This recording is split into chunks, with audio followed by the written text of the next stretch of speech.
নমস্কার, আপনাদের সবাইকে স্বাগত জানাই সুস্মিতা শ্রী অ্যাস্ট্রো বাস্তু সলিউশন ইউটিউব চ্যানেলে।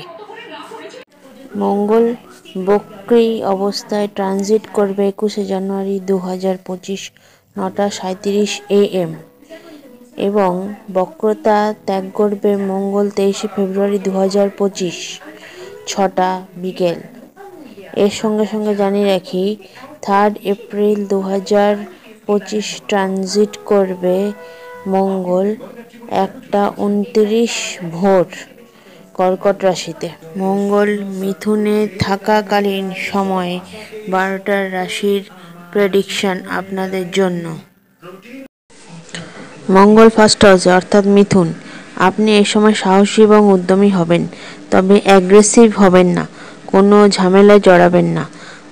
আক্রমণাত্মক হওয়ার থেকে নিজেকে বিরত রাখুন, নিজেকে রক্ষা করুন। নমনীয় আপনার শক্তির অধিকারী।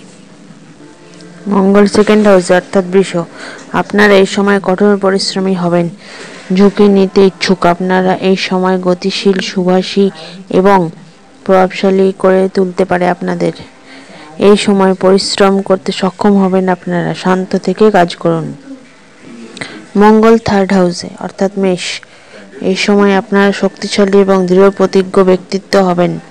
আপনারা এই সময় আবেগপ্রবণ হবেন, তার সঙ্গে চ্যালেঞ্জ নিয়ে কাজ করতে পারবেন, কিন্তু মানসিকভাবে শান্ত থেকে দৃঢ় প্রতিজ্ঞভাবে কাজ করুন। আপনারা এই সময় মাল্টিটাস্কিং করবেন, যেহেতু এটা মঙ্গলের ঘর, তাই কম্পিটিশনেও জিতবেন। মঙ্গল ফোর্থ হাউসে অর্থাৎ মীনে। আপনাদের এই বছর বাড়ি থেকে দূরে থাকলে বাড়ির সঙ্গে যোগাযোগ হবে। ফুল ফ্যামিলি ঘুরতে যাওয়া, মিলমিশ আনন্দও হবে, তবে রাগারাগি করবেন না। Don't get aggressive. You will get all comforts in this time. You will get full of strength this year. অনেক শক্তিশালী হবেন এই সময়। মঙ্গল ফিফথ হাউসে অর্থাৎ কুম্ভ। এই সময় আপনারা আগের থেকে বেশি ক্যারিয়ারিস্টিক হবেন। যারা আপনারা আইন, ল বা বিনোদন, এন্টারটেনমেন্ট ডিপার্টমেন্টে রয়েছেন, তাদের সাফল্য পাবেন। এই রিলেটেড ব্যবসা যারা করছেন তারাও সাফল্য পাবেন। কুম্ভের মানুষদের গজকেশরী যোগ হচ্ছে এই সময়। ক্যারিয়ার প্রচণ্ড উচ্চতায় পৌঁছাতে পারবেন। অধ্যবসায় বজায় রাখুন। যারা এখন বাবা মা হতে চলেছেন তাদের জন্য ভালো। বাবা মা যারা হয়ে গেছেন তারা আপনাদের সন্তানের প্রতি আরও কেয়ারিং হবেন। মঙ্গল সিক্সথ হাউসে অর্থাৎ মকরে। অদ্ভুতভাবে এই বছর আপনাদের শত্রুদের সাথে ভালো সম্পর্ক হবে। তারা শুধরানোর চেষ্টা করবে। কঠোর পরিশ্রম করতে হবে এবং প্রতিযোগিতার সঙ্গে যারা আছেন তারা সাফল্য পাবেন এই সময়। এই সময় আপনাদের হবু স্বামী বা স্ত্রীর সঙ্গে দেখা হতে পারে। আপনারা হেলথ ডিপার্টমেন্ট, ল ডিপার্টমেন্টে কাজে চাপ বাড়তে পারে যারা এই ডিপার্টমেন্টে আছেন। দৈনন্দিন কাজে স্বাস্থ্য রিলেটেড কাজ করুন, অর্থাৎ জিম, মেডিটেশন ইত্যাদি। মঙ্গল সেভেন্থ হাউসে অর্থাৎ ধনু। এই বছর নাম হবে, নেম, ফেম, আর্থিক উন্নতি হবে।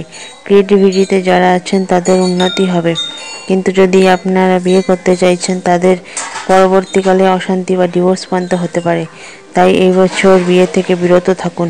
এই সময় যারা রিলেশন শুরু করতে চাইছেন বা টিনেজার পার্টনাররা, তাদের অন্য দেশের বা অন্য শহরের সঙ্গে হবে। অন্য শহরের মানুষের বা অন্য দেশের মানুষের সঙ্গে হতে পারে, অর্থাৎ ফরেন রিলেটেড। বিজনেসের জন্য ফরেন বা অন্য শহরে যেতে হতে পারে। দীর্ঘস্থায়ী হবে পার্টনারশিপ এবং বিজনেসের ক্ষেত্রে। লয়ার বা লিগ্যাল অ্যাডভাইসারের জন্য খুবই ভালো এই সময়। মঙ্গল এইথ হাউসে অর্থাৎ বৃশ্চিক। এই সময় আপনাদের আধ্যাত্মিক বৃদ্ধি হবে এবং আত্ম আবিষ্কার করবেন। নানা ধরনের জীবনের রহস্যগুলি অন্বেষণ করার ঝোঁক হবে। বিশাল সাফল্য অর্জনের জন্য উৎসাহী হবেন এই সময়। মঙ্গল নাইন্থ হাউসে অর্থাৎ তুলা। ভাগ্যস্থান, ধার্মিকতা, তাই এই সময় আধ্যাত্মিক অনুসন্ধানের দিকে একটি শক্তিশালী ধাক্কা দেয়। এই সময় আপনাদের জ্ঞান ও শক্তিকে আরও উন্নত করবে এবং সাফল্যের উৎসকে পরিণত করতে পারে। এই সময় ধার্মিক মানুষেরা বিশ্বব্যাপী খ্যাতি অর্জন করবেন, বিখ্যাত ধার্মিক নেতা হয়ে উঠতে পারেন এবং প্রচুর অনুচর থাকবে আপনাদের। মঙ্গল দশমে অর্থাৎ কন্যা রাশি, যেহেতু এটা পেশা বা কেরিয়ার বা জবকে বলবেন না কেন এই ঘর বিবেচিত হয়, তাই এই সময় ব্যক্তিদের পেশাগত জীবনে অনুপ্রেরণা হতে চলেছে এবং অনেক সুযোগ আসবে যা আপনাদের জন্য সৌভাগ্যকারক হবে। এই সময় যারা নতুন চাকরিতে ঢুকেছেন তাদের জন্য লক্ষ্যভিত্তিক এবং প্রতিযোগিতামূলক কেরিয়ার হতে চলেছে। সহজে সমৃদ্ধি এবং কর্মজীবনও সমৃদ্ধি হবে। মঙ্গল 11th হাউসে অর্থাৎ সিংহ, এই সময় নিজেদের ওপর জয় করার ইচ্ছা উৎপত্তি হতে পারে, ফাইন্যান্সিয়াল সাকসেস হতে পারে, আর্থিক লাভ হতে পারে। খেলাধুলায় যারা আছেন তারা ভালো প্লেয়ার হিসেবে গোল অ্যাচিভ করবেন। সামাজিক নেটওয়ার্ক ভালো হবে এই সময় আপনাদের।